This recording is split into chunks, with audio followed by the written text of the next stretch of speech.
আপনি একটা পোস্ট করছেন, সেই পোস্টে আপনার 4000-5000 ভিউজ হচ্ছে, আপনি 1 সেন্ট 2 সেন্ট টাকা পাচ্ছেন। তো আপনি ধৈর্য হারাচ্ছেন। ধৈর্য হারাবার প্রয়োজন নেই, কারণ 4 সেন্ট 5 সেন্ট করে 100 সেন্ট হলেই আপনি $1 পাবেন।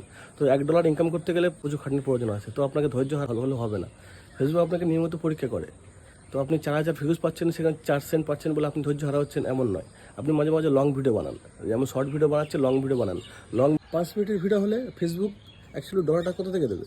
ফেসবুক আপনার ওই পোস্টে একটা অ্যাড দেবে, সেই অ্যাডের মাধ্যমে ফেসবুক কিছু টাকা ইনকাম করবে আর কিছু টাকা আপনাকে দেবে। তো আপনি যদি 15 সেকেন্ডে রিলস আপলোড করেন, তো ফেসবুক অ্যাড দেবে কী করে? অ্যাড দেওয়ার কোনো চান্স থাকবে না। ওই জন্য 5 মিনিটের ভিডিও হলে আপনি দেখা যাচ্ছে 5 মিনিটের ভিডিও অন্তত 3 বার দেখা যাচ্ছে অ্যাড দিল, সেই অ্যাড থেকে ফেসবুক কিছু টাকা ইনকাম করলো, সেই টাকা থেকে আপনাকে কিছু টাকা দিল। মানে আমি ইন্ডিয়ার কথা বলছি, টাকার কথা বলছি, ডলার দিল। তা ফেসবুক ডলার ইনকাম করবে, তারপর তো ডলার আমাদের দেবে। তো রিলসের থেকে বড় ভিডিওতে ফেসবুক ডলার বেশি দেয়। সেই উদ্দেশ্যে রেগুলার একটা করে বিগ ভিডিও, অন্তত রেগুলার না হলে 2 দিন অন্তর একটা করে বড় বড় ভিডিও আপলোড করার চেষ্টা করবেন অন্তত।